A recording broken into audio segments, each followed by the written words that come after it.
اللہ رب العزت نے قرآن مجید فرقان حمید میں اپنے پیارے محبوب صلی اللہ تعالی علیہ وآلہ وسلم کی قرابت کی محبت کو امت پر فرض کیا ہے۔ بے شک اور یہ جو آیے مقدسہ ہے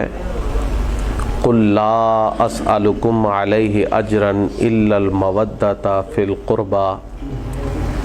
اس کی تفسیر میں سیدنا امام حسن مجتبیٰ علیہ السلام کا اپنا قول مبارک موجود ہے کہ رب تعالیٰ نے قرآن کی یہ آیت ہم اہل بیت رسول کی مودت اور محبت کے ضروری ہونے کے لیے نازل فرمائی ہے۔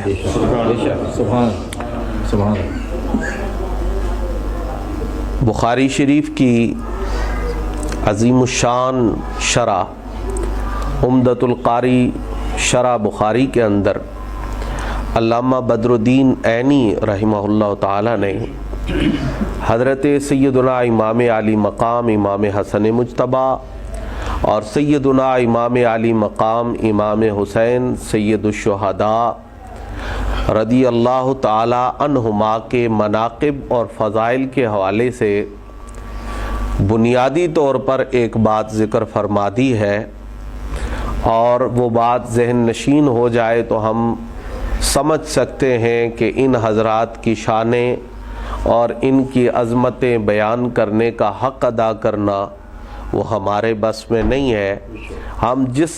قدر جتنا وقت ان کے پاک ذکر میں مصروف اور مشغول رہیں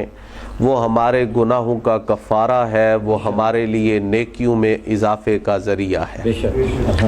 علامہ عینی کے یہ لفظ ہیں، فرماتے ہیں وَفَضَائِلُهُمَا،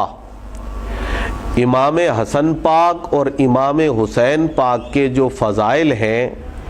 لا تعد، یہ علامہ عینی کے لفظ ہیں، فرمایا لا تعد، ان دونوں شہزادوں کے فضائل گنے نہیں جا سکتے،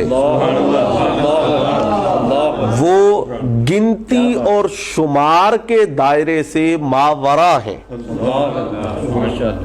علامہ عینی کی شخصیت اپنی انفرادیت اور اپنے امتیاز کے لحاظ سے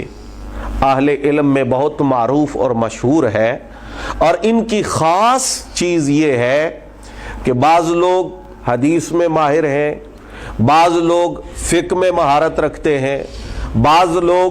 علوم بلاغت سے شغف رکھتے ہیں، لیکن عینی ہر فن کا بادشاہ ہے۔ علامہ عینی جیسا شخص جس کے علوم کو اللہ رب العزت نے حضور کی نسبت کی وجہ سے، دین کی خدمت کی وجہ سے بڑی وسعت عطا فرمائی ہے اور بے شمار کتب پر ان کی نظر ہے، علامہ عینی فرماتے ہیں کہ حسنین کریمین طیبین طاہرین کے فضائل وہ کتنے ہیں لا تعدو، کہا یہاں کوئی گنتی نہیں ہے، کہا یہاں کوئی شمار نہیں ہے، اور فرمایا وَمَنَاقِبُهُمَا لَا تُحَدُّ، اور ان دونوں کے جو مناقب ہیں وہ کتنے ہیں، کہا حد اور نہایت کی قید سے ماورا ہے۔ علامہ عینی رحمہ اللہ تعالیٰ کا یہ